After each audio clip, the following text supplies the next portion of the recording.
Vamos a grabar para que compartir con los otros estudiantes también, los que no puedan asistir. Vamos a empezar con oración. Querido Padre Celestial, te agradezco por tu gran misericordia hacia nosotros, pobres pecadores. Continuamente nos perdonas todos nuestros pecados. Te agradecemos por la gran bendición que nos das en la Santa Cena, la cual demuestra que el perdón de pecados es un regalo personal de tu amor. En el nombre de Jesús. Amén. Bueno. Amén. Entonces, estamos hoy en nuestra clase en vivo de la lección 3, la Santa Cena. Así titula la lección, la Santa Cena. Entonces vamos a hacer el repaso del video con las preguntas que mandé, ¿no? Que copié, que mandé que estaban en el grupo de WhatsApp. ¿Quién nos puede enseñar la barra de Moisés sobre los sacramentos? Salvador, ¿puedes responder, por favor? Que de la misma manera que fue una manera tangible para comprender las promesas de Dios hacia Moisés, de esa misma manera son los sacramentos para nosotros. Es una manera tangible de recordar las promesas en los sacramentos. Muy bien, le felicito. ¿Alguien más quiere participar? Bueno, entonces veamos la respuesta del texto. Dice, la barra de Moisés fue un recordatorio tangible de la promesa incondicional de Dios. En los sacramentos tenemos el evangelio en forma visible. Bueno, aquí voy a hacer hincapié a un término. Una palabrita esta. Incondicional. Es verdad, la barra de Moisés fue un recordatorio, ¿no? Como decimos, nosotros somos humanos, tangibles. Entonces, cuando Moisés agarraba la barra, ¿no? Porque Dios hubiera hecho los milagros con barra o sin barra, ¿no? Sin esa barra. Pero sabe Dios nuestras debilidades, ¿no? Entonces, al agarrar esa barra, Moisés recordaba, ¿no? Lo que Dios le había dicho. ¿Por qué digo de la promesa incondicional de Dios? O promesas, podemos decir también, ¿no? Porque en la Biblia encontramos promesas condicionales. Eso vamos a ir un poquito más allá, vamos a ahondar, profundizar, ¿no? El asunto es que las promesas condicionales no son de consuelo para nosotros, porque nosotros no cumplimos la condición. Pero las promesas condicionales son de consuelo, porque Dios dice, voy a hacer esto, y condición no pone ninguna condición. 100% es la obra de Dios, ¿no? Entonces lo mismo, ¿no? Cuando Dios le manda a Moisés, son promesas incondicionales que le dicen. No le dice Dios, si vas a ser fiel, si vas a tener fe grande, vas a hacer milagros, si vas a confiar en mí, vas a hacer milagros. No, le dice, va a suceder estas cosas, ¿no? Entonces, por eso hincapié en esta palabra, incondicional, ¿no? En los sacramentos tenemos el evangelio en forma visible, ¿no? Evangelio quiere decir, como sabemos, buena noticia, ¿no? Entonces, tenemos en forma visible. Entonces, aunque la barra de Moisés no es un sacramento, pero nos ilustra muy bien el principio del sacramento, ¿no? Que es algo, está unido, es la palabra de Dios unido a algo visible, tangible. Veamos la segunda pregunta, dice, ¿cuándo instituyó Jesús la Santa Cena? María, ¿puedes responder, por favor? En la celebración de la Pascua, el Jueves Santo. Muy bien, muy bien. Muy buena respuesta. La instituyó en la noche cuando él y sus discípulos celebraban la Pascua judía, ¿no? Y eso sabemos que es el Jueves Santo. Jueves Santo, ¿no? En realidad, Jesús y los discípulos estaban festejando, todavía estaban en el antiguo pacto, ¿no? Que había que festejar la Pascua judía. Y estaban festejando la Pascua judía, que es el Jueves Santo, y Jesús instituye la Santa Cena, ¿no? Y desde ahí dice, ¿no? Va a haber un nuevo pacto, ¿no? Eso vamos a ir un poquito más adelante, ¿no? Bien. ¿Cuáles son los 4 elementos que recibimos en la Santa Cena?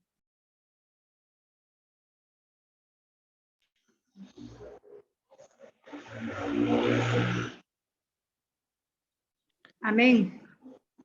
Pastor, Sí, Ceci, puedes responder, por favor. el pan, el vino, el cuerpo y la sangre de Cristo. Muy bien, ¿no? Eso es.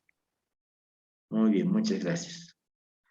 4 elementos que recibimos en la Santa Cena, ¿no? La Biblia nos dice que son 4, aunque nuestros sentidos pueden pensar que solamente son 2, pan y vino. Pero la Biblia nos dice que hay pan, vino, la sangre de Jesús y el cuerpo de Jesús, ¿no? Entonces, en la Santa Cena, según la Biblia, hay 4 elementos. ¿Qué regalo recibimos a través de la Santa Cena? María, puedes responder, por favor. El perdón de los pecados para una vida eterna y la salvación. Muy bien. Aquí está bien resumido, ¿no? El perdón de los pecados. Donde hay perdón de pecados, hay vida y salvación, ¿no? Fabiola quería participar, por favor. Sí, justamente perdón y también la recordatoria, porque Él nos dice que hagamos eso hasta que Él venga. Entonces ahí participamos del nuevo pacto que es en Cristo Jesús. Ujú. Muy bien, muchas gracias. Sí, ¿no? Principalmente está el perdón de los pecados. Hay otros implícitos más, ¿no? Porque dice, hágalo en memoria de mí. Cuando celebramos la Santa Cena, recordamos el sacrificio expiatorio de Cristo, ¿no? Pero lo que eso implica que hay perdón de pecados. Vamos a profundizar eso más allá. ¿Cómo es que puede haber en un simple comer y beber perdón de pecados, ¿no? Pero así nos dice la Biblia. Y está unido, como lo ha dicho Fabián, ¿no? Al nuevo pacto. También vamos a ir analizando un poquito más allá. Entonces vamos a ir viendo algunas, profundizando sobre ese tema, ¿no? De la Santa Cena. 1. Un sacramento es un medio de gracia, así llamamos nosotros. Esta palabra medio de gracia no está en la Biblia, ¿no? Pero usamos para expresar el concepto que sí está en la Biblia, ¿no? Que es un sacramento es instituido por Jesucristo. Entonces, característica 1, que es por Jesucristo, ¿no? Instituido, encomendado por Jesús. No es algo que Academia Cristo se ha inventado, no es algo que yo, Rolando, como profesor me he inventado, no es algo que se ha inventado la Iglesia Católica, no es algo que se ha inventado X iglesia, iglesias reformadas, iglesias pentecostales, no. Es algo que Jesús ha dicho, hagan esto. Entonces eso les animo a tener en la memoria, ¿no? Un sacramento es algo que el mismo Jesucristo ha instituido, ¿no? Entonces es algo que la iglesia hace por mandato divino, no se ha inventado, ¿no? Está en la Biblia. Jesús ha dicho, hagan esto. Una segunda característica del sacramento es que tiene un elemento terrenal, ¿no? O elementos terrenales también podemos decir, unido a la palabra de Dios. Por ejemplo, en el Santo Bautismo tenemos agua, en la Santa Cena tenemos pan y vino. Unido a la palabra de Dios, bueno, en la Santa Cena, perdón, tenemos pan, vino, sangre de Cristo y cuerpo de Cristo. Aclaro, 4 elementos, ¿no?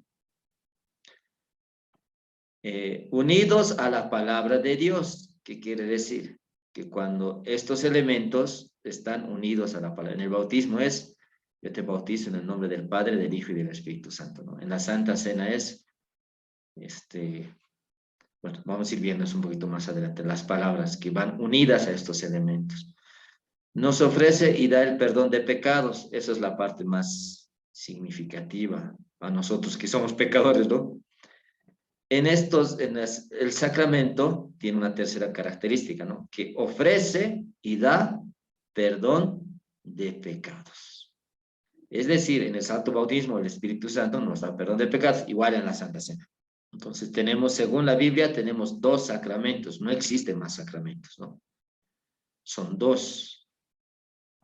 Veamos más allá. Vamos a examinar, dice, los 4 textos que registran las palabras de institución, los cuales se encuentran en Mateo, Marcos, Lucas y 1 Corintios. Entonces vamos a ir analizando, porque esto de la institución de la Santa Cena lo encontramos en 4 partes de la Biblia. Entonces vamos a empezar con Mateo.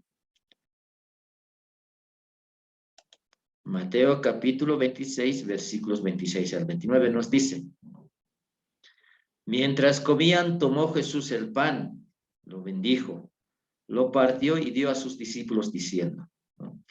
Tomad, comed, esto es mi cuerpo, ¿no? Está unido a esto, ¿no? Esto es mi cuerpo, es la palabra que dice. Luego dice, y tomando la copa y habiendo dado gracias, les dio diciendo, bebed de ella todos, porque esto es mi sangre del nuevo pacto que por muchos es derramada para perdón de los pecados. Os digo que desde ahora no beberé más de este fruto de la vid hasta aquel día en que lo beba nuevo con vosotros en el reino de mi Padre. Entonces pregunta, ¿qué les dio Jesús primero a sus discípulos y qué dijo sobre esto? Bueno, son 2 preguntas. ¿Qué es lo que les dio Jesús a los discípulos?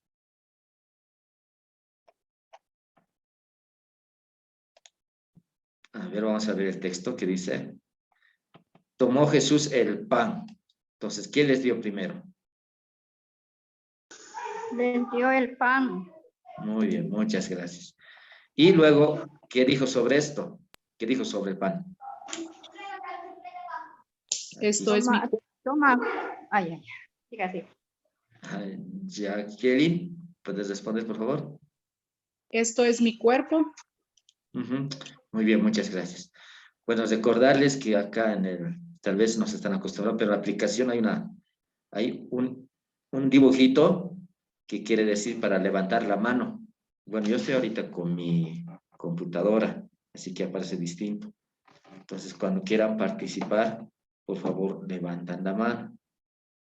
¿No? Eso para que lo hagamos ordenadamente, la participación. Tal vez no están viendo dónde está la opción de levantar la mano. Pueden ir revisando en sus celulares para que vean dónde está la opción de levantar la mano. A ver, yo voy a revisar en el mío.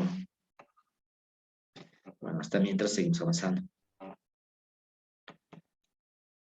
Entonces dice, él dio a sus discípulos pan y dijo, toma y come, esto es mi cuerpo.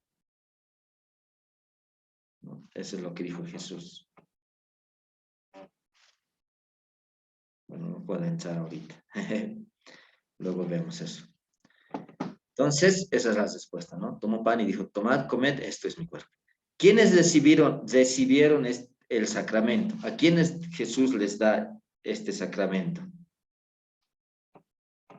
Fabiola, ¿puedes responder, por favor? A los discípulos.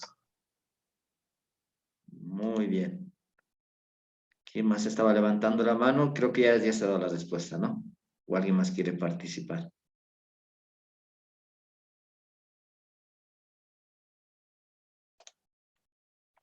Dice Jesús, dijo específicamente, dio a sus discípulos. Entonces participaron en este sacramento los discípulos. ¿Para qué fue derramada la sangre de Jesús?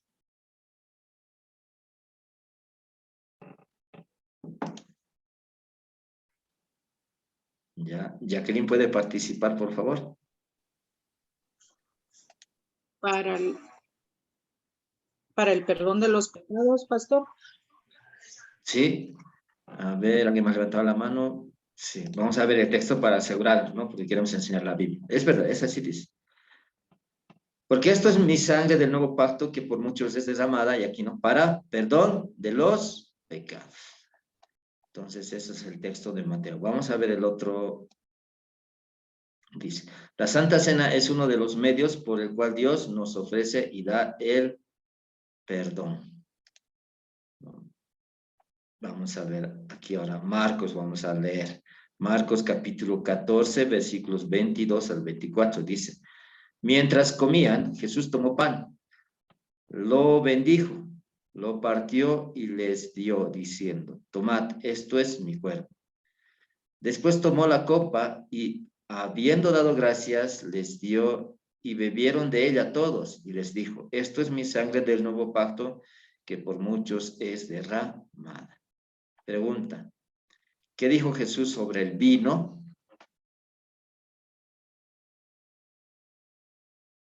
Fabiola, puede participar, por favor.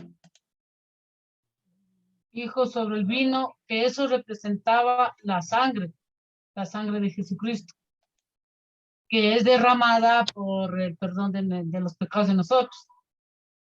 Ujú. Muy bien, muchas gracias. Vamos a aclarar un poquito.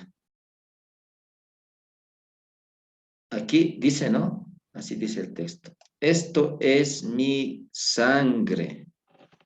Voy a subrayar, dice, esto es mi sangre. Agradezco sus participaciones, pero un poquito aquí vamos a delinear algo, ¿no? Y eso vamos a ver al final por qué estoy haciendo esta aclaración. Y bueno, aquí no dice esto representa mi sangre, ¿no? Sino que dice es mi sangre, ¿no? Es mi sangre. Entonces, aquí vamos a ver un principio. Si la Biblia dice, la Biblia es, o sea, así es. Por ejemplo, alguna vez, no sé, una ilustración, ¿no? Aunque esto no dice la Biblia, pero si la Biblia dijere, la luna es de queso, entonces la luna ¿de qué es? De queso, ¿no? Pero la Biblia no dice eso, ojo, cuidado que esté diciendo que la Biblia dice que la luna es de queso, ¿no? En este caso, cuando dice agarra el vino, ¿no? Y aquí dice la copa, que quiere decir en ese sentido el vino, porque ahí estaba el vino. Esto es mi sangre, ¿no? Entonces podemos decir, bíblicamente es vino y es sangre de Cristo, porque la Biblia lo dice. Por eso decimos que hay 4 elementos en la Santa Cena: pan, vino, cuerpo de Cristo y sangre de Cristo. Pues esa pequeña aclaración. Él dijo que era su sangre del nuevo pacto, ¿no? Tampoco es cualquier sangre, ¿no? Es la sangre que derramó en la cruz. En todos los relatos se menciona un nuevo pacto. Vamos a ver esta idea del nuevo pacto. Esa idea del nuevo pacto, por si acaso, no es una idea que Jesús trajo, sino ya estaba en el Antiguo Testamento, ¿no? Que ya se enseñó. Por tanto, se esperaba ese nuevo pacto. Vemos Jeremías capítulo 31, versículos 31, 33 al 34, nos dice: vienen días en que haré un nuevo pacto con la casa de Israel y con la casa de Judá. Y yo seré su Dios, y ellos serán mi pueblo. Nadie volverá a enseñar a su prójimo ni a su hermano, ni le dirá, conoce al Señor, porque todos ellos, desde el más pequeño hasta el más grande, me conocerán. Y yo perdonaré su maldad, y no volveré a acordarme de su pecado. Ese es el nuevo pacto, ¿no? Perdonaré su maldad. No volveré a recordarme de su pecado. Entonces, veamos. El antiguo pacto hecho en el monte Sinaí era un pacto de 2 vías, podemos decir bilateral. Para entender, tal vez esta palabra pacto no es de uso común, ¿no? No lo usamos continuamente. No decimos en el diario vivir, este es un pacto. La palabra que sí usamos, que es un sinónimo, podemos decir, es contrato. ¿Qué es un contrato? ¿No? Es un documento, comúnmente es un documento, hay también contratos verbales, ¿no? Donde 2 personas o más, ¿no? Pueden ser personas naturales o personas jurídicas, ¿no? Pero vamos a hablar de personas naturales. Hacen un convenio. ¿Por qué digo? Aquí dice de 2 vías y podemos decir bilateral, ¿no? Un contrato implica muchas veces 2, ¿no? Ambos hacen un compromiso, ¿no? Por ejemplo, dice el contrato puede decir, bueno, se le va a pagar tanto por tantas horas de trabajo. Entonces, hay una condición, ¿no? El que va a asumir el trabajo tiene que cumplir horas de trabajo. El que le está contratando dice, le voy a pagar tanto por tantas horas de trabajo. ¿Qué pasa si la persona no cumple, el empleado no cumple las horas de trabajo? ¿Se le paga su sueldo completo? No se ha cumplido el contrato, ¿no ven? Por tanto, no. Bueno, supongo que en cada país es distinto, ¿no? Pero eso es un convenio entre dos personas, ¿no?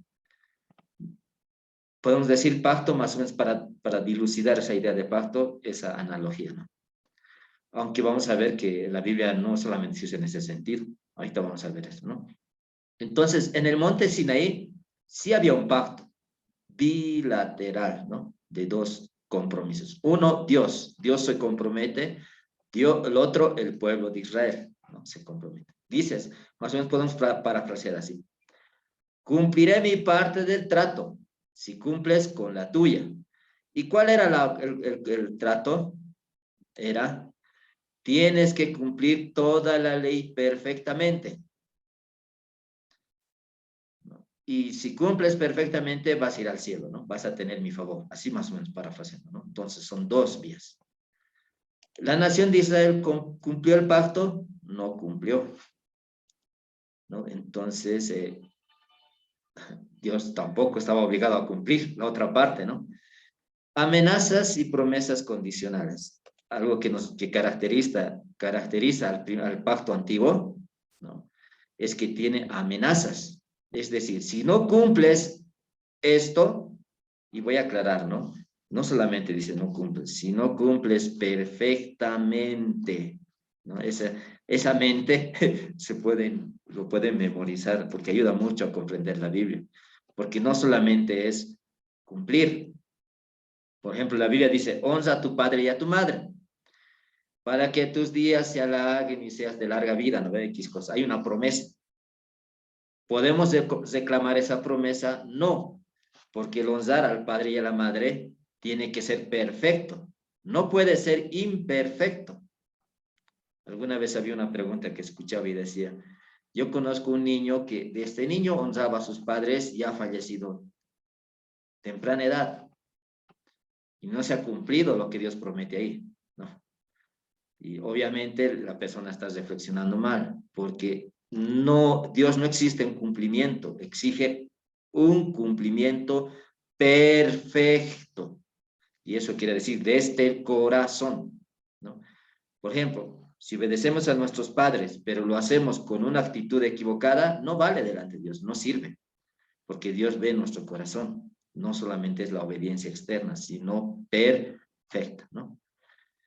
Entonces dice, si no cumples perfectamente los mandamientos, así podemos resumir, Dios amenaza, ¿no? Hay amenazas en el antiguo pacto, hay amenazas temporales y amenazas eternas, o sea, el infierno, ¿no?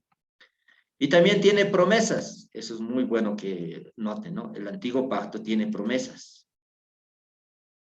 pero son condicionales, ¿no? Son promesas condicionales. Por ejemplo, esto del cuarto mandamiento que les decía, ¿no ve? Se te alargará la vida y todas esas cosas son condicionales. Primero, debes honrar a tu padre y a tu madre para que te sean alargadas. O sea, hay una condición. Entonces, eso es muy bueno que tengan guardado en su corazoncito. Cuando lean la Biblia, si hay una promesa, necesitamos analizar si es promesa condicional o incondicional. Por ejemplo, Dios dice, busca el reino de Dios y su justicia y todas estas cosas te serán añadidas. ¿Eso es una promesa condicional o incondicional? ¿Qué opinan? Condicional. Sí, muy bien, condicional. Fabiola, ¿quería comentarse algo más? Sí, igualmente iba a decir condicional. Muy bien. Bueno, recordarles que para que mantengamos orden, levantar la manito, ¿no? A veces no se puede, comprendo. No voy a hacer así. ¿Por qué no ha levantado la mano? No puedes responder. No, tampoco queremos eso, ¿no? Pero un poquito para mantener el orden, les animo a levantar la mano virtual, la mano de Zoom que aparece ahí. Sí, es condicional. Y cuando es condicional, no es una buena noticia, es mala noticia. Y cuando decimos que es mala noticia, ¿qué decimos? Eso es ley, va relacionado con la ley, ¿no? Mucha gente, pues cuando leen esas partes de la Biblia, dicen, aquí tenemos una promesa de Dios, tenemos que declarar, pero no analizan si tiene condición. Si Dios ha puesto una condición, obviamente es mala noticia, porque Dios no quiere una obediencia externa, sino perfecta. Perfecta, ¿no? Entonces eso. Cuando vean, ¿por qué tiene promesas condicionales? Para mostrarnos lo bueno que es la ley. La ley en sí misma no es buena. Si nosotros realmente cumpliésemos la ley perfectamente, este mundo sería un paraíso. Y de eso nos hablan las promesas de Dios. Dios quiere mostrar, o sea, las promesas de la ley, quiere mostrar lo bueno que es sus mandamientos, porque nuestra actitud es pensar que es lo malo, ¿no? Por ejemplo, creo que todos hemos pasado por esa etapa, ¿no? Padre, quiero ir a la fiesta. ¿Qué dice la papá? No vas a ir. ¿Por qué me odias? Bueno, a veces así pensamos. Y no decimos, amén, mi papá ha dicho, por tanto Dios quiere que lo honre, bien, voy a obedecer, ¿no? Entonces, por eso pone promesas condicionales. Si realmente guardásemos el cuarto mandamiento, tuviésemos larga vida. Y no solamente Dios promete larga vida, sino una vida pacífica, ¿no? Una vida, bueno, en otro momento podemos hablar sobre el tema. Pero por eso pone promesas condicionales, para mostrarnos lo bueno que son sus mandamientos. Por eso su propósito es mostrar la necesidad del Salvador, ¿no? ¿Por qué? Porque nosotros no cumplimos las condiciones o no hemos cumplido podemos decir así, los mandamientos que exigen, ¿no? O mejor dicho también, los cumplimos imperfectamente, ¿no? Eso es muy bueno también que se puedan memorizar, ¿no? Nosotros cumplimos imperfectamente los mandamientos de Dios y eso no es suficiente para Dios. Y eso nos hace dignos de merecer la ira de Dios, por eso nos muestra la necesidad de un Salvador. Y ahí viene el nuevo pacto. ¿Qué es el nuevo pacto? Es unilateral. ¿Qué quiere decir eso? Tiene promesas incondicionales. Es como tuviésemos un contrato que nos dice, te voy a pagar tanto de dinero, no tienes que hacer absolutamente nada para que te pague. Entonces nosotros no tenemos que cumplir ninguna condición, así más o menos, ¿no? Tiene promesas incondicionales. Entonces cuando leamos la Biblia y veamos que hay promesas incondicionales, uy, eso nos va a alegrar, porque Dios dice, lo haré todo, ¿no? Más o menos dice, yo haré absolutamente todo, parafraseando, ¿no? A ti no te toca hacer absolutamente nada. ¿Y dónde tenemos esas promesas incondicionales? En Cristo Jesús. Jesús lo ha hecho todo.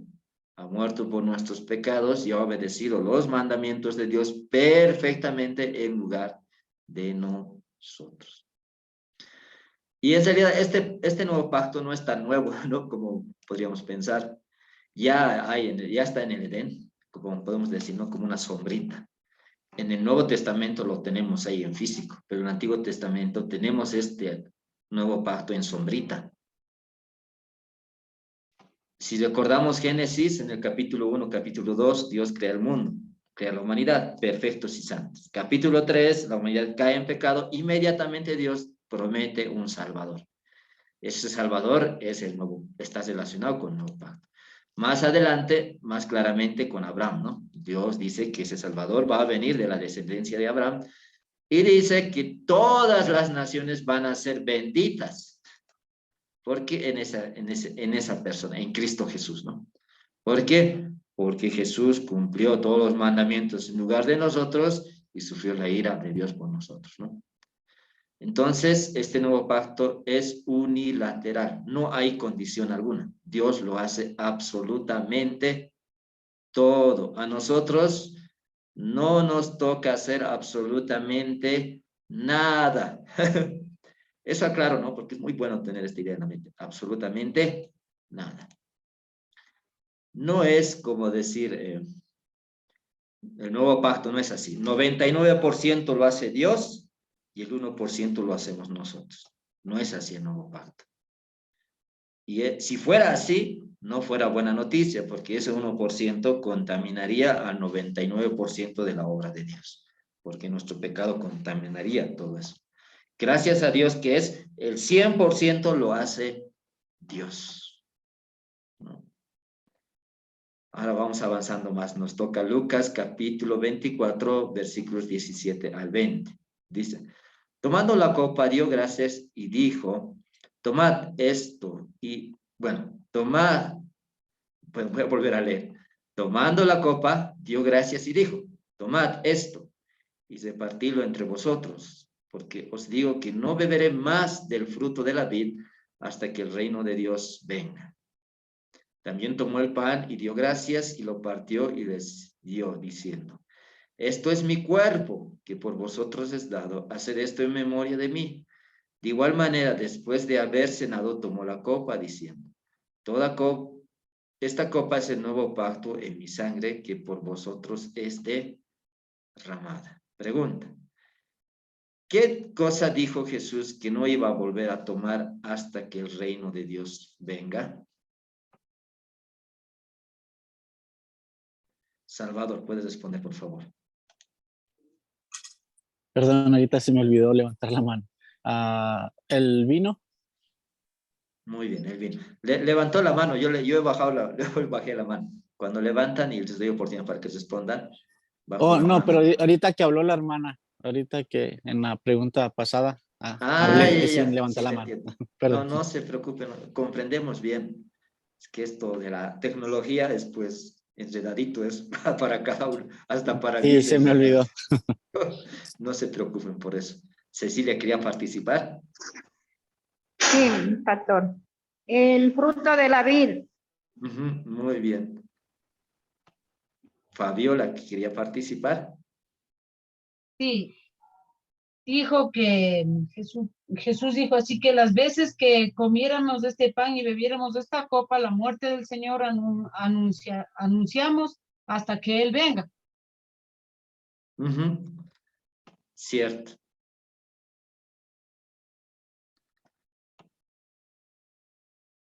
Ujú, esa es la respuesta, ¿no? El fruto de la vid regularmente significa vino. Lo que no iba a volver a tomar hasta que el reino de Dios venga es el fruto de la vid, ¿no? Hay un poquito de aclaración, ya que estamos tocando el tema. Yo creo que en otro curso lo van a tocar más profundamente. Hay muchas palabras que no tienen un único significado, ¿no? Por eso necesitamos leer la Biblia en su contexto. Y una de esas palabras es el reino de Dios. A veces cuando habla del reino de Dios, como aquí Jesús está hablando de su reino de gloria, ¿no? Cuando Él va a volver, bueno, así decimos reino de gloria, cuando Él va a volver al final de los tiempos. Pero el reino de Dios a veces se refiere al reino de gracia, que en realidad está cuando el evangelio obra en nuestros corazones, fe en Jesucristo, ¿no? Entonces Jesús reina en nuestros corazones, ¿no? En gratitud queremos obedecerle, le amamos, ¿no? A ese llamamos reino de gracia, pero a veces la Biblia es igual reino de Dios, porque alguna vez le preguntan a Jesús, ¿y cuándo va a venir el reino de Dios? O algo así le preguntan, ¿no? Y Jesús dice, ya está aquí, el reino de Dios ya está entre vosotros. ¿Por qué? Porque había gente, personas que estaban creyendo en Cristo como su único Salvador, ¿no? Y a veces reino de Dios también significa el reino de poder, así le llamamos nosotros. ¿Qué quiere decir? Que Jesús reina todas las cosas. Por eso dice, ¿no ve? Toda potestad me es dada, toda autoridad. Jesús gobierna todas las cosas y lo gobierna para el bien espiritual de la iglesia. Todo está bajo su gobierno, ¿no? A ese llamamos reino de poder, y a veces la Biblia también usa el reino de Dios cuando está hablando de eso. Por eso es bueno que leamos siempre el contexto de la Biblia, ¿no? Veamos el versículo, ver después y antes que está hablando. Entonces aquí está hablando del reino de gloria, ¿no? No va a volver a beber, porque Jesús, bueno, hasta ahí quedaremos, no profundizaremos más, en otro curso lo van a profundizar más. Las mismas personas que comieron el pan, ¿bebieron el vino? ¿Sí o no? Es decir, Jesús les da, ¿no?, el pan antes, ¿no? Ahora les da el vino. ¿Son las mismas personas a quien Jesús les da el vino? Habíamos dicho a los discípulos. Salvador, ¿puede contestar, por favor? Sí, son las mismas personas. Sí. Así, las respuestas sí, dice, son las mismas personas. Vamos a ir viendo ahora 1 Corintios capítulo 11, versículos 23 al 27. Dice, yo recibí del Señor, está hablando el apóstol Pablo, ¿no? Inspirado por el Espíritu Santo. Bueno, escribió el apóstol Pablo inspirado por el Espíritu Santo. Y se refiere, ¿no? Cuando dice yo, ahí que nos dice lo que significa es el apóstol Pablo, ¿no? Recibí del Señor lo que también nos he enseñado. ¿A quienes ha enseñado? A las iglesias de Corintio, ¿no? Que el Señor Jesús, la noche en que fue entregado, tomó pan, ¿no? Y habiendo dado gracias, lo partió y dijo, tomad, comed, esto es mi cuerpo que por vosotros es partido, haced esto en memoria de mí. Asimismo tomó también la copa después de haber cenado, diciendo, esta copa es el nuevo pacto en mi sangre, haced esto todas las veces que bebiereis en memoria de mí. Así pues, todas las veces que comáis este pan y bebáis esta copa, la muerte del Señor anunciáis hasta que Él venga. De manera que cualquiera que come este pan y beba esta copa del Señor indignamente será culpado del cuerpo y de la sangre del Señor. Bueno, aquí nos vamos a enfocar en estas palabras subrayadas, ¿no? Subrayadas, que dice, haced esto todas las veces que bebiereis en memoria de mí. ¿Qué tan seguido quiere Dios que celebremos la Santa Cena?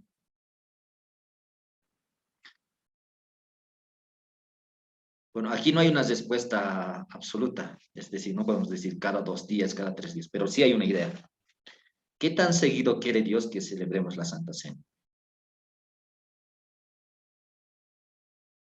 Les animo a responder. Fabiola, ¿puedes responder, por favor? Cada año. Muchas gracias por participar. Vamos a ir viendo algunas. Dice, ¿no? La frase, hagan esto cada vez que beban de ella en memoria de mí, indica que la Santa Cena es algo que Jesús quiere que sus seguidores lo celebren con regularidad, ¿no? Por eso decía, no hay una respuesta absoluta. No dice cada día, cada 2 días. Pero aquí voy a preguntar de otra forma. Si en la Santa Cena recibimos perdón de pecados, y ahí viene, ¿no? La aplicación. ¿Estaría bien o sería sensato solamente celebrarlo cada año? Si ahí tenemos perdón de pecados. Dios ahí nos ofrece perdón de pecados. Fabiola, ¿puedes responder, por favor? No, no creo que sea sensato. Entonces ahora creo que regularmente, imagino que, bueno, yo pienso que una vez al mes. Podría ser, ¿no? Aunque si una iglesia celebra cada año, no diríamos está mal. Seguramente podemos preguntar por qué cada año, ¿no? Seguramente puede haber motivos de fuerza mayor. Pero cuanto más, mejor, ¿no? Hay iglesias, por ejemplo, que celebran cada domingo. Jacqueline, ¿puede participar, por favor? Sí, pastor, yo digo que mi religión es católica y nosotros en la iglesia lo celebramos cada domingo. Se celebra cuando uno va a misa. O las veces, como usted dice, que compartimos misa, se hace, ¿verdad? Muchas gracias por participar. Sí, por eso, sí, los católicos, eso vamos a ir viendo después todavía, nos falta una parte de aplicación más. Pero eso es lo bueno, tiene ese lado, ¿no? Cada domingo. Y no solamente cada domingo, porque hay otras fiestas más, ¿no? Por ejemplo, que podríamos celebrar. La Biblia no lo manda, pero tampoco lo prohíbe. Por ejemplo, Navidad podríamos celebrar y también podríamos celebrar Santa Cena. Jueves Santo podríamos celebrar en nuestra iglesia y también había Santa Cena, ¿no? Entonces la respuesta es, como les decía, no es cerrada. No podemos decir, está bien. Una iglesia hace cada año, no, está mal. ¿Cómo va a ser cada año? No podemos decir eso, pero sí podemos preguntar, si la Santa Cena ofrece perdón de pecados y es para nuestro consuelo, ¿por qué lo celebran cada año? Nos podrían explicar, ¿no? Por razones. Pero cuanto más, mejor. Por eso les decía, hay iglesias que pertenecen a Academia Cristo que celebran, cada vez que se reúnen, se celebra la Santa Cena. Bueno, yo soy testigo de eso, pero hay otras iglesias de Academia Cristo que no lo hacen así.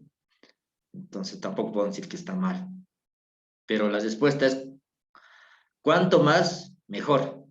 Mejor, ¿no? Veamos ahora, ¿cuántos elementos de comunión son mencionados en el versículo 27? Yo sé que esto ya es como repaso nomás, ya hemos visto hace rato. ¿Cuántos elementos hay?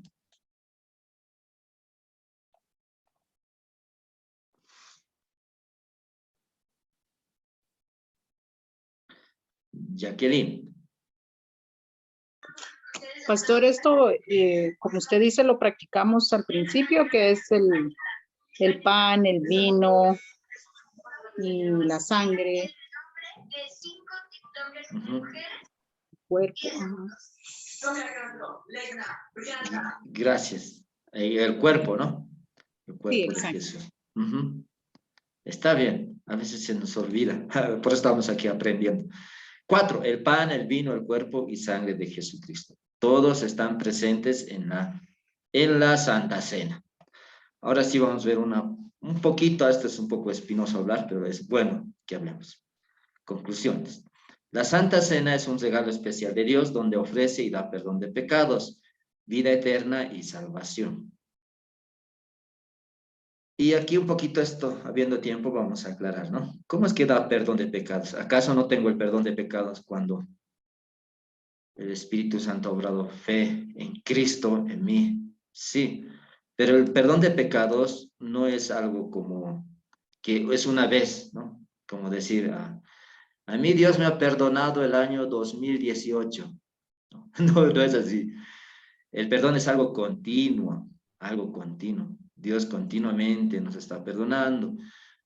En un sentido, o sea, nos perdona de todos los pecados, porque Jesús ha muerto de nuestros pecados pasados, presentes y futuros, ¿no? Ha sufrido la ira de Dios por todos nuestros pecados. Pero también decimos que nos da perdón en el sentido de que nos alimenta con ese perdón, porque cuando el Espíritu Santo obra fe en nosotros, se apropia de ese perdón, ¿no?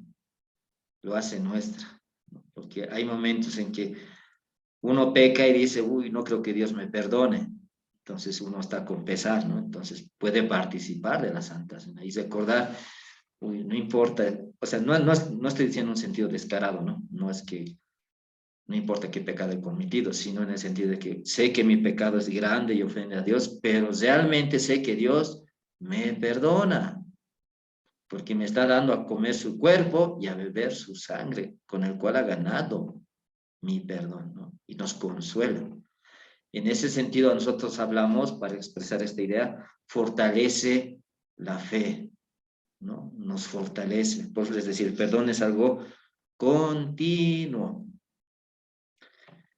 Y eso se van a dar cuenta que en la Academia de Cristo practicamos. En cada curso, en cada lección que vean, siempre hablamos del perdón. Y uno puede decir, ¿por qué tanto hablan del perdón? Porque necesitamos escuchar ese mensaje. Y yo como profesor también necesito enseñar, porque yo también me alimento de lo que estoy hablando, ¿no? Y me recuerdo, ay, qué lindo que Dios nos ha perdonado. Y en la Santa Cena es especial, por decir, es como la barra de Moisés, ¿no? Moisés agarra esa barra y le haces de coda porque hagas algo físico. Igual en la Santa Cena, ¿no? Comemos algo físico, bebemos algo físico, ¿no? Y recordamos que lo que estamos comiendo y bebiendo es para nuestro perdón. Aquí vamos a entrar a un temita un poquito más espinoso. Dice, existen 3 creencias principales de la Santa Cena, ¿no? Seguramente hay más creencias, pero por eso decimos principales.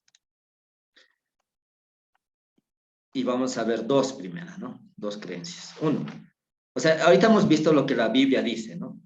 Ahora vamos a ver cómo lo toman mayormente algunos grupos. Hay 3 formas. Una dice, creen que el pan y el vino se convierten en el cuerpo y la sangre de Jesús. Los comulgantes solo reciben cuerpo y sangre de Jesús.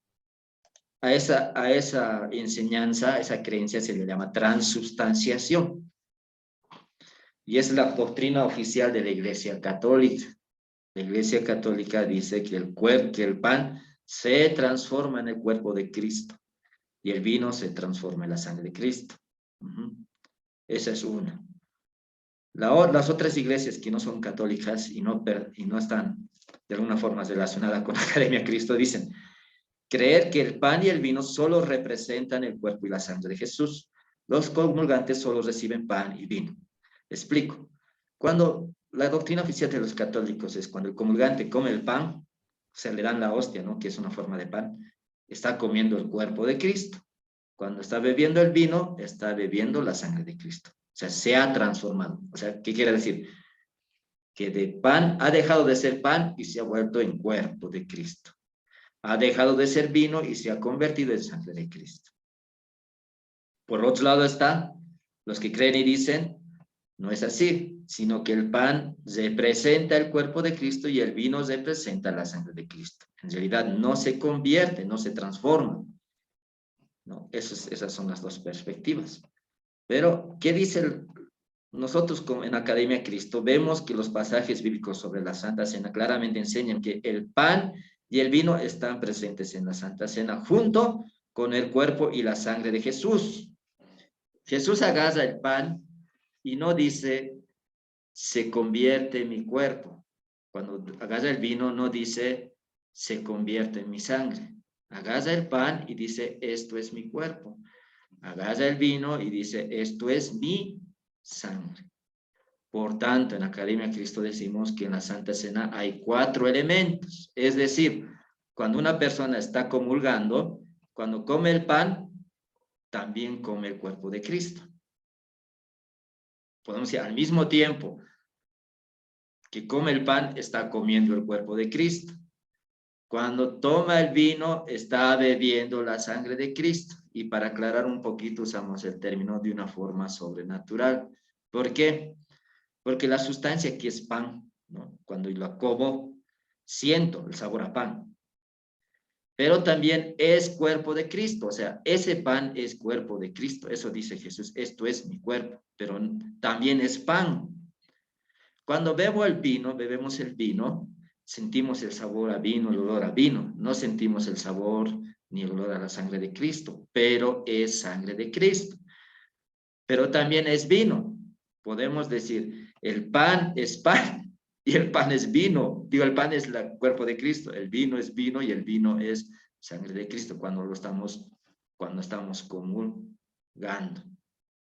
Ahora, tal vez esto les choque un poquito, ¿no? Porque choca pues esto, ¿no? ¿Por qué choca?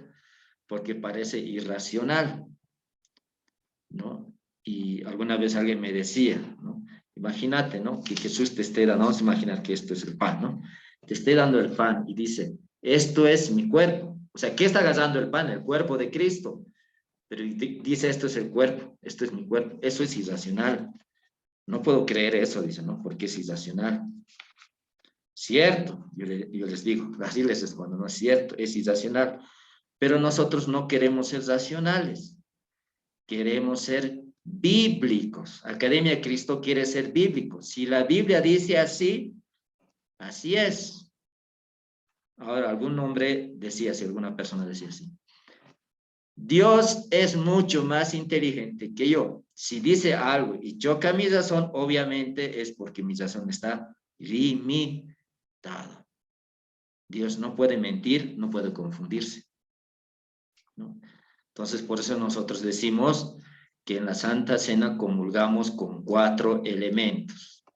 Es decir, cuando comemos el pan, comemos el cuerpo de Cristo. Cuando bebemos el vino, bebemos la sangre de Cristo. Es decir, para aclarar también, no queremos decir que el pan se transforma, se transubstancia, ¿no?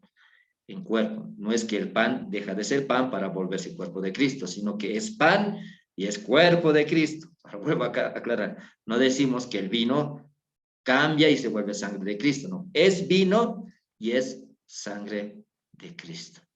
Y tal vez aquí ustedes están pensando algo y puedan pensar y decir, entonces, ¿por qué Dios nos ha dado la razón? Si esto choca nuestra razón. Y aquí en Academia Cristo usamos una expresión, ¿no? Que quiere decir que Dios quiere que usemos la razón como instrumento, como siervo, podemos decir, y no como maestro. ¿Qué quiere decir eso? Que cuando yo lea la Biblia, leamos la Biblia, usemos nuestra razón para entender lo que está diciendo la Biblia, ¿no? Estas palabras se está usando, esto, ¿no? Pero no queremos usar la razón como maestro. ¿Qué quiere decir esto? Ah, esto enseña la Biblia, pero esto choca a mi razón, por tanto, Dios no debe estar diciendo esto, ¿no? Como pasa aquí en la Santa Cena, ¿no? como les decía, nosotros estamos de acuerdo que esto choca nuestra razón, pero es lo que la Biblia enseña. Dice, los comulgantes reciben 4 elementos. Llamamos a esta enseñanza la presencia real. Así esa palabra vamos a usar, van a escuchar, la presencia real. Porque aunque no podemos ver ni saborear el cuerpo y la sangre de Jesús, cuando comemos el pan y bebemos el vino, nosotros aún sabemos que es así porque Dios lo dice. La Biblia lo dice, por tanto, es así. Por eso hablamos de una presencia real. Si quieren hablar sobre este tema un poquito más, podemos hacerlo al terminar la clase. Ya estamos en hora. Y con todo gusto podemos hablar más sobre este tema. Y ahorita, para cerrar nuestra clase de hoy, clase en vivo, haremos las preguntas de repaso. Estas preguntas de repaso evalúan cuánto hemos detenido, ¿no? De lo que hemos avanzado. No es malo olvidar algunas cosas, por eso también hay preguntas de repaso. Si hemos olvidado algo, vamos a volver a repasar en estos 6 minutos que nos quedan. Primera pregunta de repaso. ¿Quién instituyó la Santa Cena? Fabiola. Jesús. Muy bien. Entonces, ¿no? La Santa Cena no es invento de nadie. Dios mismo lo instituyó, porque Jesús es Dios, ¿no ve? Bueno. ¿Cuáles son los 4 elementos presentes en la Santa Cena? Jacqueline. Pastor, los 4 elementos son el pan, el vino, el cuerpo y la sangre. Muy bien. Salvador, ¿quería participar igual usted? Sí, lo mismo que dijo la hermana. Muy bien. Está bien, gracias. Estas son preguntas cerradas, vamos a decir, ¿no? Que tienen una respuesta así, bien clara. Entonces, cuando uno responde bien, ya está todo bien, ¿no? ¿Qué beneficios reciben en la Santa Cena los comulgantes creyentes? ¿Qué beneficios? Fabiola. El perdón de pecados. Muy bien.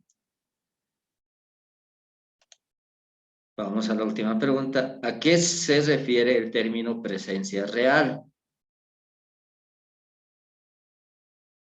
Cuando decimos presencia real, ¿de qué estamos hablando? Jacqueline. Es porque Dios lo está diciendo, pastor. La presencia real. Gracias. A ver, Fabiola.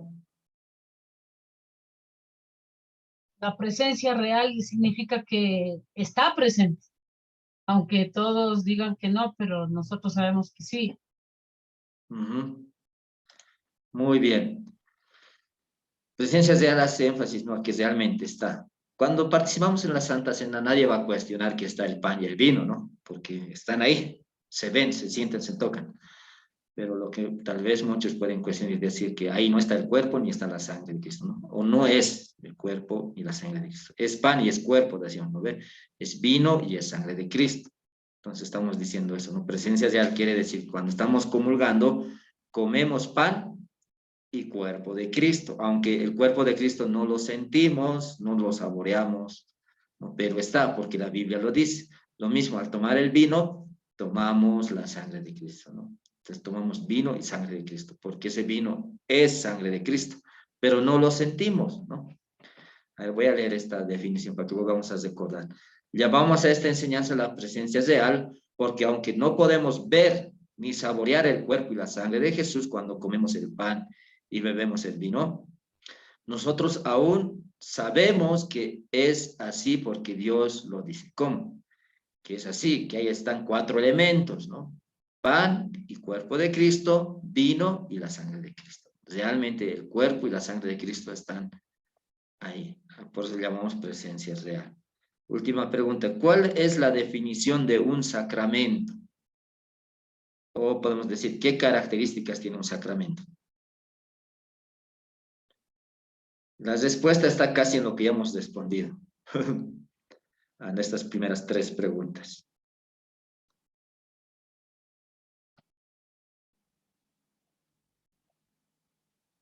Tal vez se nos olvida. Vamos a repasar eso. Y vamos a ir arriba. Jacqueline puede participar, por favor. ¿Cuál es la definición de un sacramento, pastor? Yo apunté que es un medio de gracia instituido por Jesucristo. Muy bien. Muy buenas respuestas, está bien. Falta una característica más. Podríamos decir que nos da las señales de Dios. Ujú. A ver, vamos a repasar. Sé que está aquí, al principio hemos visto. Sí, está bien la respuesta. Vamos a esperar un poquito porque es importante tenerlo casi de memoria, ¿no? Les animo incluso a poder memorizar. Aunque no palabra por palabra, pero la idea, ¿no? La Santa Cena, digo, el sacramento tiene 3 características. Y tal vez podemos recordar con la palabra Trinidad. Trinidad, 3 dioses, perdón, 3 personas, un solo Dios, ¿no? No hay 3 dioses, hay un solo Dios, 3 personas. En el sacramento tiene 3 características, ¿no? 1, es instituido por Jesucristo, ¿no? Eso, Jesús lo ha instituido. O 2, tiene un elemento terrenal, eso no se olviden. Hay un elemento terrenal en el sacramento unido a la palabra de Dios, ¿no? Que están unidas. En el bautismo ya hemos visto que es en la Santa Cena, es lo que hemos visto, ¿no? Esto es mi cuerpo, esto es mi sangre, está unidas a la palabra de Dios.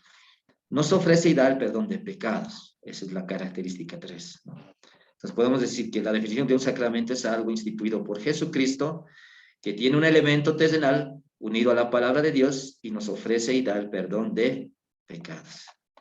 Esa sería la respuesta, ¿no? Entonces hay 3 características. Bueno, vamos a terminar con una oración.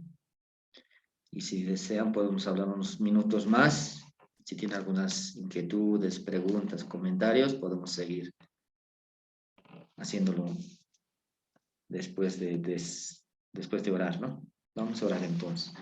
Bueno, voy a terminar con una oración. Padre Celestial, te agradezco porque en tu infinita bondad, tú sabes cómo somos nosotros los seres humanos y nos has regalado este precioso sacramento, la Santa Cena. Te agradecemos porque por medio de ella fortaleces la fe y es de gran consuelo para nosotros porque sabemos que somos pecadores y constantemente pecamos en pensamiento, palabra, acto y omisión. Pero te damos gracias por este tan grande don en el cual nos ofreces y nos das el perdón de pecados. Te pido, Padre, que obres en nuestros corazones el deseo de participar de este sacramento para beneficiarnos de este don tan hermoso que tú nos ofreces y nos das en la Santa Cena. Por los méritos de Jesucristo, tu único Hijo, te lo pido. Amén. Bueno, los que desean pueden quedarse unos minutos, seguir comentando y bueno, los que no pueden, también pueden despedirse, ¿no? Si tienen algún comentario, alguna pregunta, está bienvenido.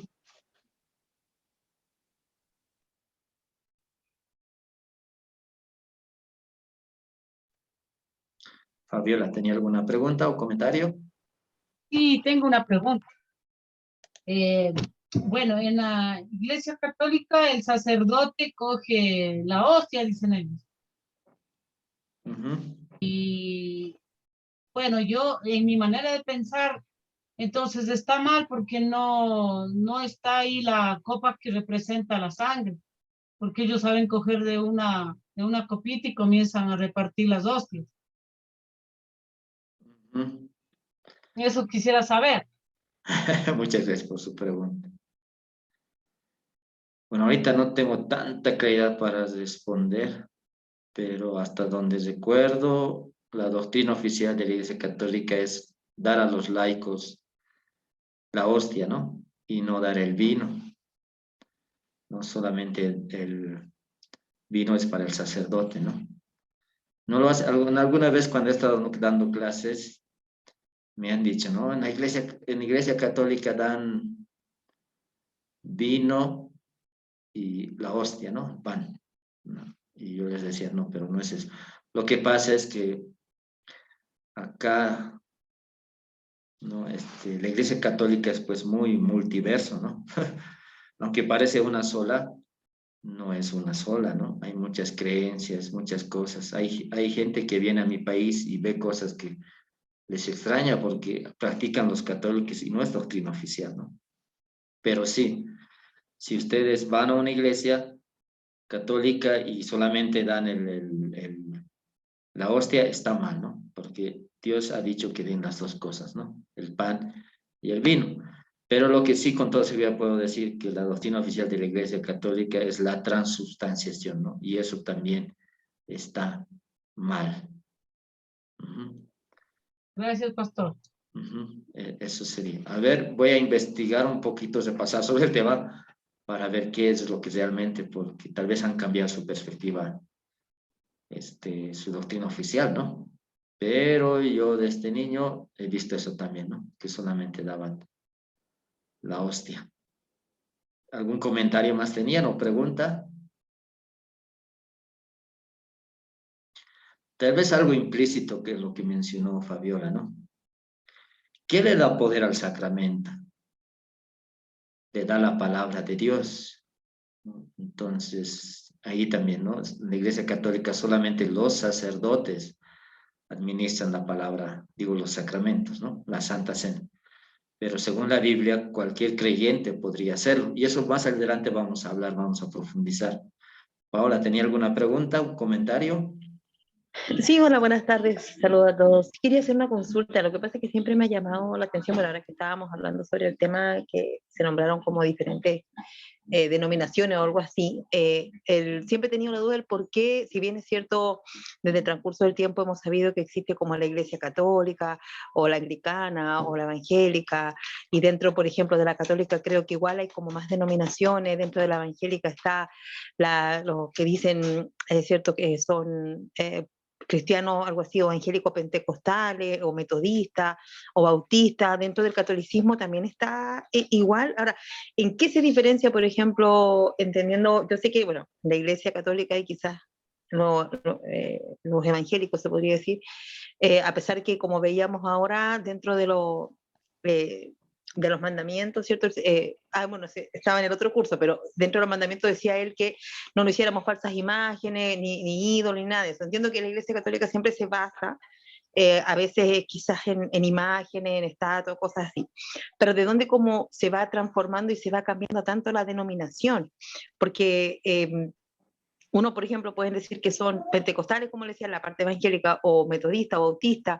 En el catolicismo también hay, pero la creencia es la diferencia. O sea, creen siempre en Dios, pero no se basan como en la palabra que dice que en un único intermediario entre Dios y los hombres, Jesucristo, y por eso se van quizás a algunos. Sé que en el catolicismo, porque lo he vivido porque mis padres profesaban esa fe, nunca pedían en el nombre de Jesús, y pocas veces se dirigían a Dios. Siempre era como a la Virgen tanto, al Santito tanto. Acá se ve mucho para todo hay un santo. O sea, a usted se le pierde algo y las personas le piden a ese santo. Entonces yo de repente me pregunto y digo, ¿de dónde viene tanto? Como que la confusión, o que no, es que se estudió, mi Dios diferente. Entonces, como decía usted al principio, o sea, la Academia de Cristo se ha encargado de quizás irse toda bíblicamente. También sé que existen diferentes, una es la Biblia, ¿cierto? Y otros son que tienen otros libros como los mormones, los testigos de Jehová, bueno, así. Pero ¿de dónde es la raíz de cambiar tanto, quizás la interpretación de la palabra será? ¿En qué se basa todo eso? ¿En la creencia? O que algunos puedan decir, no es así, no es así. Depende de cómo la persona lo interpreta, lo lee, lo identifica. ¿Que me pueda ayudar? Muchas gracias por su pregunta. Comprendo su inquietud. Yo también he tenido esa misma pregunta. Bueno, voy a responder así, ¿no? En realidad, pues, el ser humano no quiere la palabra de Dios en su pureza, ¿no? Porque la palabra de Dios, alguna vez he escuchado decir, ¿no? La Biblia es ofensiva, y eso es verdad. La Biblia ofende, y muchas veces no queremos aceptar esa ofensa, ¿no? Porque nos dice que no podemos hacer absolutamente nada para ganar el favor de Dios, ¿no? Y nosotros decimos, ¿cómo? ¿Cómo que no puedo hacer absolutamente nada, no? Entonces, ese mensaje nos choca, ¿no? Y no queremos oír ese mensaje. Entonces, ahí viene, ¿no?, la tendencia del ser humano de cambiar, ¿no?, de cambiar el mensaje. Y ahí viene la pregunta, pero si hay una Biblia, ¿por qué hay tantas iglesias, no? Ya podemos cambiar el mensaje al leer la Biblia. Sí, pasa eso. ¿Cómo lo hacemos? Uno, sacando los textos de contexto. No le hacemos decir a la Biblia lo que realmente no dice. Entonces necesitamos leer siempre. Cuando nos dicen, ¿no?, a veces a mí me preguntan, ¿cuál es el versículo para afirmar eso, no? Y yo les digo, no, el versículo no es suficiente, porque un versículo se puede sacar de contexto y hacerle decir lo que uno quiera. Y yo tengo que confesar que en el pasado he hecho eso, ¿no? Gracias a Academia de Cristo me he corregido, ¿no?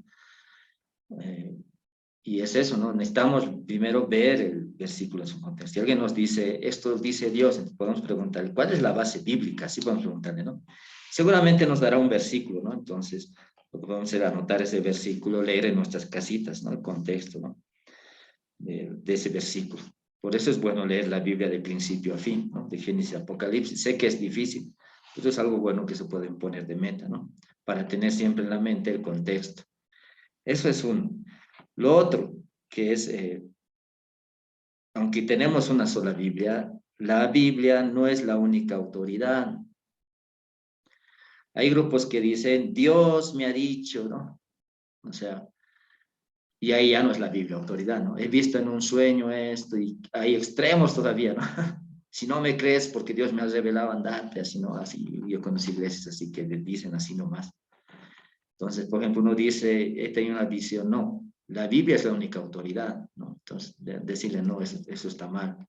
Muéstrame en la Biblia por qué estás diciendo esto, qué es tu base bíblica, ¿no? Entonces, es uno. Lo otro, cuando tomamos a la razón como autoridad, es decir, la Biblia dice, y está así, pero eso es irracional, ¿no? Entonces, yo lo voy a volver racional, lo voy a convertir en algo que encaje a mi razón. Entonces, lo tergiverso, ¿no? Esas consecuencias ahí, ¿no? Así podría explicar, ¿no? Hay esas formas de tergiversar. Lo otro que usted preguntaba, parece que no hay solamente una sola Biblia, parece que hay hartas Biblias, ¿no? La Iglesia Católica tiene otros libros más, ¿no?, que que la mayoría de las iglesias manejan, ¿no? Los han llamado deuterocanónicos, en realidad son apócrifos. ¿Por qué podemos decir que son apócrifos? Porque Jesús nunca los consideró como palabra de Dios. Cuando Jesús dice, es necesario que se cumpla, que se haya cumplido, como dice la ley de Moisés, los salmos y los profetas, está hablando del Antiguo Testamento tal como lo conocemos ahora, sin los apócrifos ni los deuterocanónicos. Jesús ha dicho que esos no los ha incluido como palabra de Dios. Por eso en la Academia de Cristo no los tomamos en cuenta como palabra de Dios. Podríamos leer como una novela, ¿no? Leemos una novela, sabemos que no es palabra de Dios, pero qué bonito, nos ha interesado la novela. Así, tal vez exagerando. Y algunos libros como datos históricos podemos leer, ¿no? Pero no son palabra de Dios los apócrifos o los deuterocanónicos. Luego Jesús ha dicho a sus apóstoles, les ha prometido que Él les iba a inspirar el Espíritu Santo para escribir el Nuevo Testamento. Entonces, los que se han escrito después de eso ya no son también palabra de Dios, ¿no? Como muchos libros que aparecen y dicen, no, esto también es palabra de Dios, ¿no? Y esta forma de, como les mencionaba, ¿no?, de divisiones no es nueva. Entonces, no vayan a pensar que ahora nomás. En la época cuando Jesús vino, ya había esa división. No estaban los fariseos, los saduceos. Estaban otros grupos más, que era una sociedad que conocía la palabra de Dios, ¿no? Pero igual habían tergiversado la palabra de Dios, ¿no? Unos creían una cosa, otros creían otra cosa, otros habían añadido enseñanzas a la palabra de Dios, al Antiguo Testamento, ¿no? Y ya había divisiones. Cuando Jesús viene e instaura el nuevo pacto, les dice a los apóstoles, vayan y prediquen a todas las naciones, ¿no?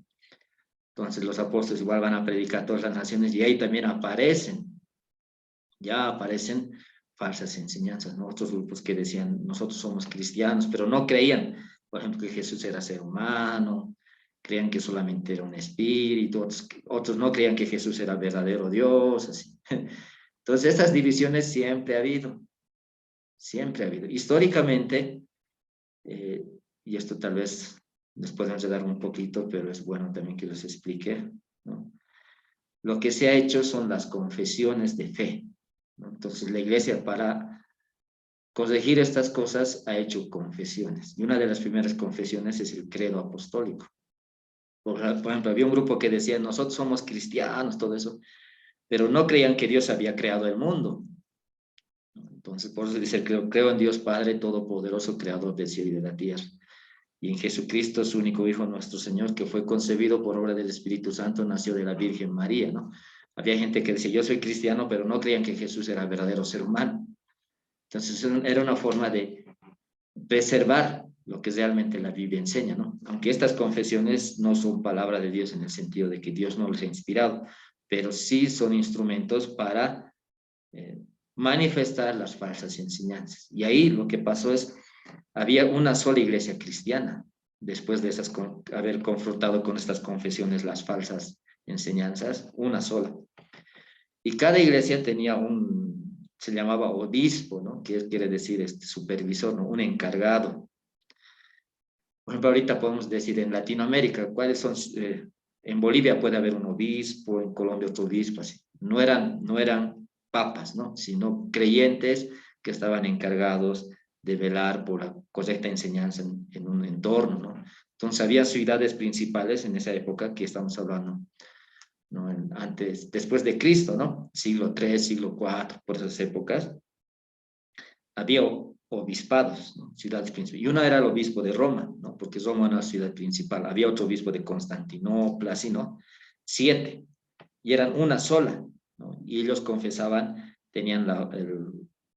confesaban, o sea, el credo de los apóstoles. Luego hubo otros conflictos que nació el credo niceno, después el credo atanasiano, ¿no? Hasta ahí vino, esos credos eran útiles para refutar las falsas enseñanzas de esas épocas.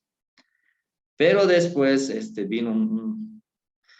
se empezó a descuidar la palabra de Dios, ¿no? Y las iglesias empezaron a enseñar otras cosas que no estaban en la Biblia, así, ¿no?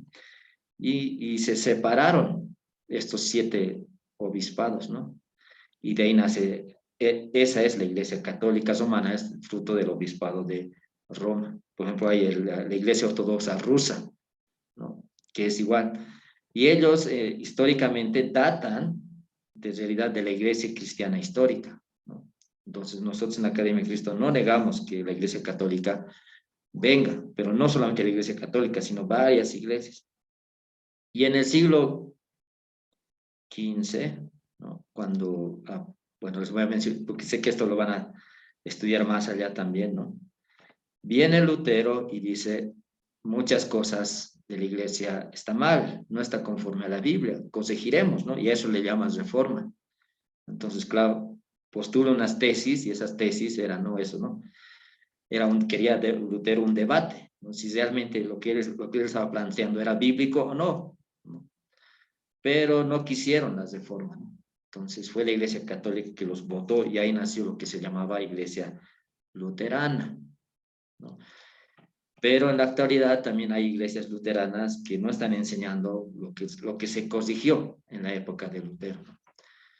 Entonces, así se va tergiversando. Pasa siempre, eso va a pasar. Pasó en el pasado, va a pasar. Uno es por descuidar la palabra de Dios, ¿no? Por eso en la Academia de Cristo le damos mucho, si se dan cuenta, es el trabajo que se hace es pues enorme, ¿no? Porque queremos que la palabra de Dios se preserve, ¿no?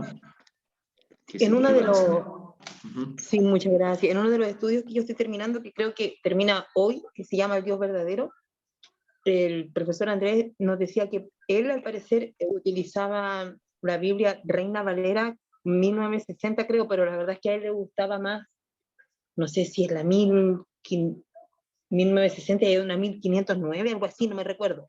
Pero no sé si todos están con esa misma Biblia, o sea, usted y todo el grupo que enseña, o quizás él no sé si se rigen por alguna en especial, por si que yo me quisiera, por ejemplo, comprar una, acceder a una, ¿cuál me recomendaría usted?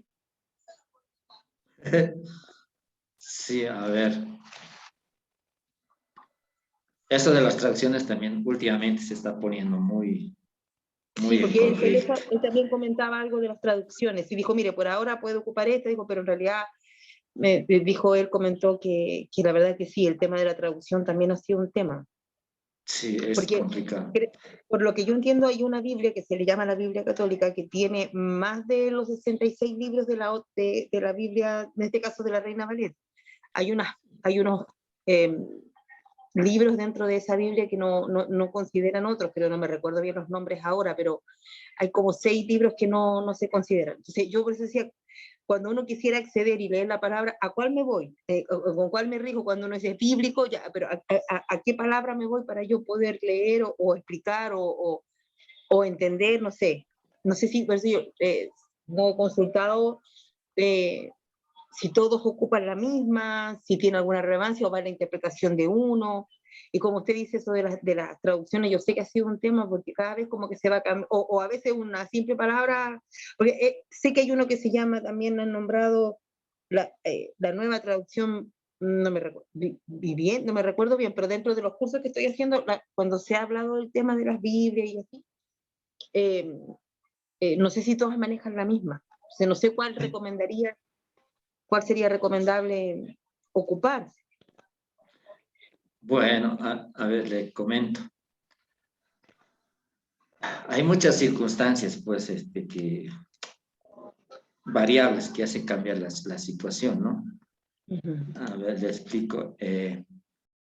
Uno, es el entorno en que vivimos. O sea, si nos compramos una Biblia que usa un español que no vamos a entender, no nos va a ser útil, ¿no? Entonces necesitamos una Biblia que sí podamos entender. Me explico. Por ejemplo, acá en La Paz tenemos una iglesia que pertenece a Academia Cristo, trabajamos juntos. Pero nosotros usamos la Biblia Reina Valera 60, ¿ya? Porque ese lenguaje todavía en nuestro entorno es entendible. Pero hay entornos en Bolivia, hasta donde he investigado, que ya no se entiende ese español. Entonces usan otra versión, ¿no? Entonces, si usted entiende la Reina Valera 60, podría comprarse la Reina Valera 60, ¿no? Si va a poder entender. Lo que yo suelo aconsejar es no usar una sola Biblia, podría comprarse 2 o 3, ¿no? Para comparar, ¿no? Ver algunos detalles. Y viendo eso, yo les he preguntado al director académico de Academia Cristo cuál Biblia están usando, cuál traducción en Academia Cristo. Y me ha dicho, esa vez me contestó que es la Reina Valera contemporánea. Pero acá, por ejemplo, yo estoy usando la 95, porque en digital no tengo la Reina Valera contemporánea. Pero ahí también hay otro asunto, ¿no? Academia Cristo y organizaciones que se dedican a enseñar la palabra de Dios también tienen que regirse lo que es derechos de autor. A veces puede haber una Biblia que es muy linda usarla, pero por asuntos de derecho de autor no podemos, ¿no? No sé realmente Academia Cristo en qué sentido estará usando la Reina Valera contemporánea, pero esa es la que me dijo que estaban usando. Antigua. Sí, mire, yo tengo esta, bueno, no sé si se alcanza a ver, pero dice antigua versión de Casiodoro de Reina, 1569, revisada por Cipriano de Valera, 1602, otras revisiones, 1862, 1909, 1960. Con referencia a revisión de 1960. Esta es una Biblia devocional de estudio, que la tengo hace como 20 años, no me he vuelto a comprar otra, entonces por eso yo dije, no sé si habrá otra por las traducciones, como usted me decía, por ejemplo, la contemporánea no la conocía, y otra